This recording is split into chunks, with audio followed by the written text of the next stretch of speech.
जय हिंद दोस्तों, मैं आप सभी के बीच लेकर आ गया हूँ क्लास 10th का आपका क्वेश्चन बैंक सोल्यूशन। मैं अभी करा रहा हूँ सब्जेक्ट मैथ का। ये देखिए, ये आपका क्वेश्चन बैंक आपका 2015 का ये फर्स्ट सिटिंग का पेपर में जो क्वेश्चन पूछा गया है, ऑब्जेक्टिव क्वेश्चन, उन सभी का आज सोल्यूशन हम लोग अच्छी तरह से करने वाले हैं। ठीक है, तो एकदम वीडियो को शुरू से अंत तक जरूर देखिएगा, एकदम मजा आ जाएगा आपको। ठीक है, तो चलिए स्टार्ट करते हैं। पहला क्वेश्चन देखिए, यदि अल्फा बीटा द्विघात समीकरण इतना का मूल हो तो एक बटा अल्फा प्लस एक बटा बीटा का मान क्या होगा।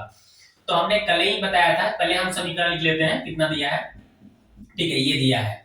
तो यहाँ पे जो एक्स स्क्वायर में सटा होगा ए, और यहाँ पे एक्स में जो सटा होगा बी, और यहाँ पे जो होगा कांस्टेंट सी। और पूछा गया है एक बटे अल्फा प्लस एक बटा बीटा, तो हमने ट्रिक बताया है माइनस बी बटा सी।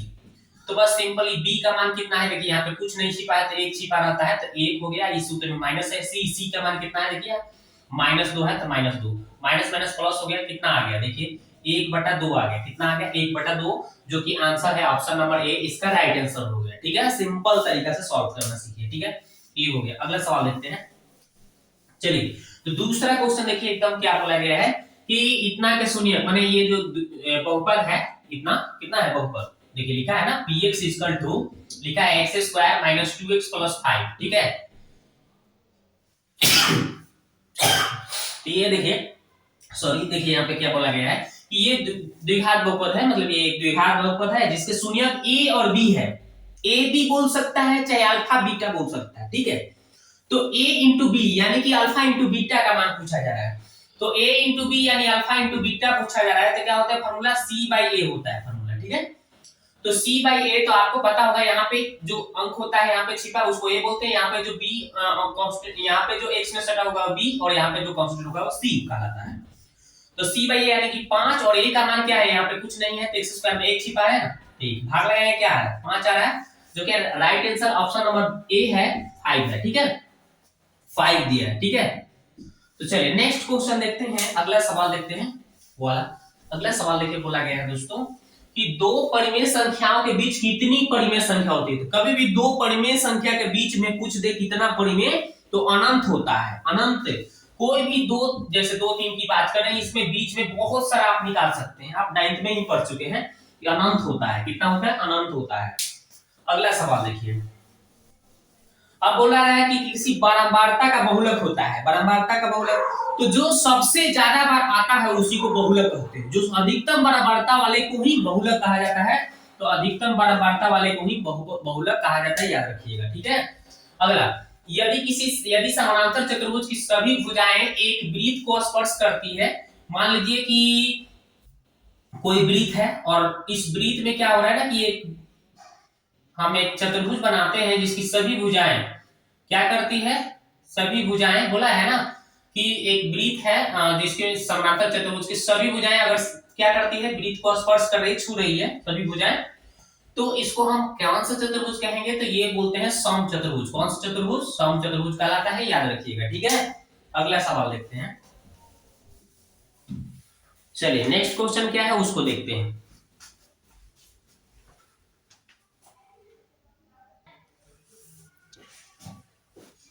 तो अब चलिए दोस्तों, क्वेश्चन हम लोग 6 नंबर देखते हैं, 6 नंबर देखते हैं। बोला गया है कि बिंदु 2 3 की दूरी मूल बिंदु से क्या होगा। ठीक है, तो बिंदु दे दिया है 2 3, ठीक है ना, और बोल रहा है मूल बिंदु से दूरी बताइए। तो मूल बिंदु से दूरी सूत्र क्या होता है दोस्तों, x square plus y square, यही होता है सूत्र, मूल बिंदु से दूरी सूत्र। तो x का वैल्यू 2 लिखा है और y का वैल्यू 3 लिखा है। अब आसानी से एकदम बिल्कुल एकदम लॉलीपॉप की तरह आप बना सकते हैं। 9 4 13 हो गया भाई, 9 4, 2 का स्क्वायर 4, 3 का स्क्वायर 9, 9 4 क्या हो गया 13। तो आंसर ठोको ना 13, कहाँ है ऑप्शन, देखो ना भाई कहाँ है ऑप्शन नंबर सी, देख लिए। चलिए अगला सवाल देखिए, अगला सवाल क्या है ये देखते हैं हम। अगला सवाल है क्वेश्चन नंबर 7, लिखा हुआ है कि एक अर्धगोले का आयतन दिया है कितना, 19,404। तो अर्धगोले का कुल पृष्ठीय क्षेत्रफल निकालो। तो पहले हम फटाफट करेंगे क्या, अर्धगोले का आयतन जो होता है क्या होता है, फॉर्मूला हम लगा देंगे। अर्धगोला का आयतन होता है 2/3 पाई आर क्यूब, यही होता है अर्धगोले का आयतन। और लिखा हुआ है, इसका मान दे दिया है, अर्धगोले का आयतन कितना दिया है, 19,404। ओके, अब हम इसको ऐसा ही छोड़ देंगे। पाई का मान आपको पता होगा 22/7 करना है, और आर की इसी तरह से छोड़ दीजिए, इधर हो गया 19,404। अब इसको काट कूट करना पड़ेगा हमको।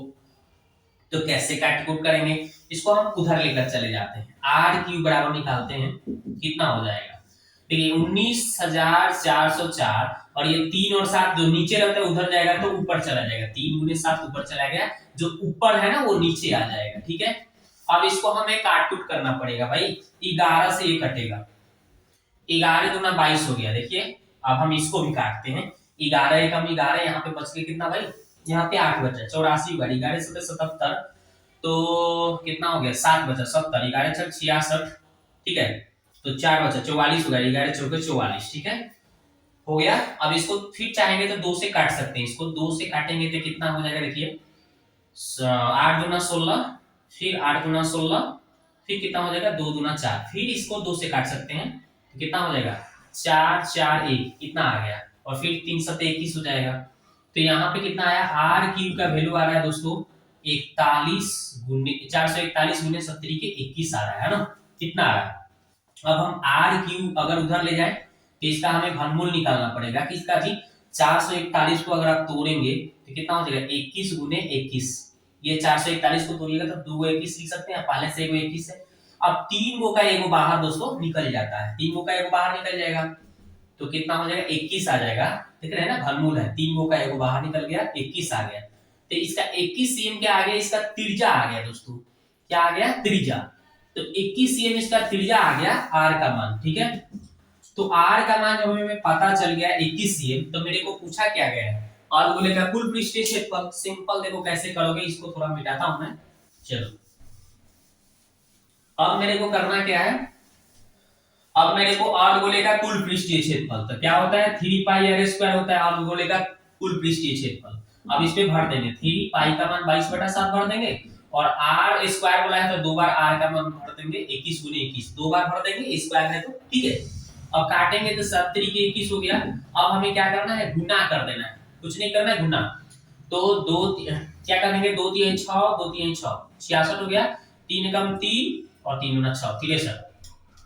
अब हमें क्या करना है, 66 में 63 से गुना करना है, तो 66 गुणे 63 कैसे करेंगे, 36 18, 36 18 19, फिर 6 36, 6 36, 3 39।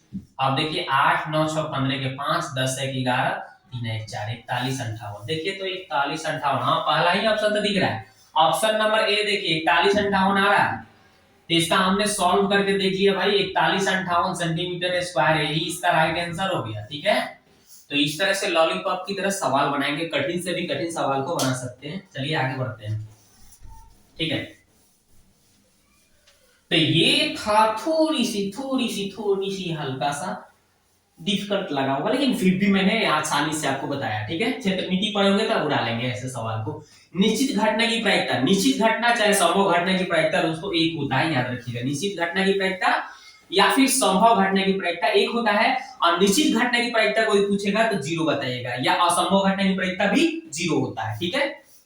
1 + tan स्क्वायर थीटा किसका सूत्र है भाई, sec स्क्वायर का थीटा होता है, sec square theta. 1 + tan square theta बराबर क्या होता है, sec स्क्वायर थीटा, ये तो सूत्र ही बताया गया भाई, sec स्क्वायर थीटा बराबर 1 + tan स्क्वायर थीटा, ये तो आपको सूत्र पता होगा, ठीक है। अगला सवाल देखिए, 1/√3 किसका मान है भाई, 1/√3 किसका मान है, तो tan 30 डिग्री का मान होता है, देख रहे हैं ना, तो tan 30 अब यही तो है, tan 30 पाई का मतलब होता है 180, और यहाँ पे 6 से काटिएगा ना तो कट जाएगा तो 30 आएगा, तो tan 30 का मान होता है 1/√3, आपको याद होगा, यही इसका राइट आंसर हो गया दोस्तों, ठीक है। अब बताइए जल्दी से ना एक प्यारा सा कमेंट करके बताइए कि वीडियो कैसा लगा, हम मिलते हैं नेक्स्ट वीडियो में, ठीक है।